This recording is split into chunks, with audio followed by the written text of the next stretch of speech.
వీళ్ళు పోలీసులు కాదు, రాక్షసులు. 19 ఏళ్ల అమ్మాయిని అతి క్రూరంగా మానభంగం చేశారు. పోలీసులు సెక్యూర్ చేయాల్సింది పోయి ఇలా చేసి వాళ్ళని ఏం చేయాలి? ఇదంతా జరిగింది తిరువణమలైలో. వాళ్ళకి బనానా ట్రాన్స్పోర్ట్ చేసే ఒక బిజినెస్ ఉంది.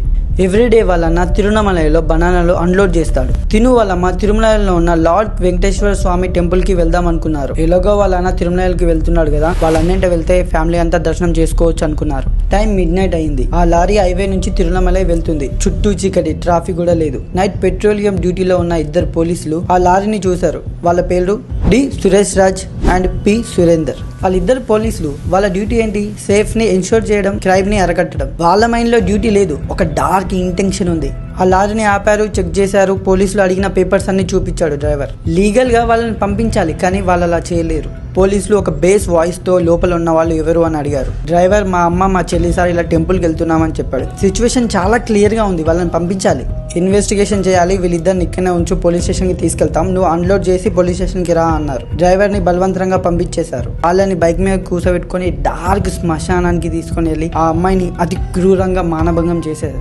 ఈ అమ్మాయి బాధపడుతూ పోలీస్ స్టేషన్కి వెళ్ళి కంప్లైంట్ ఇచ్చింది. పోలీసులను జాబ్లోకి వెళ్ళి తీసేశారు అండ్ వాళ్ళని జైల్లో కూడా పెట్టారు. కానీ ఆ అమ్మాయి లైఫ్ లాంగ్ ఈ విషయాన్ని తలుచుకొని రిగ్రెట్ గా ఫీల్ అవుతుంది, బాధపడుతుంది. మరి ఈ అమ్మాయికి న్యాయం జరిగినట్టేనా? కామెంట్లో చెప్పండి.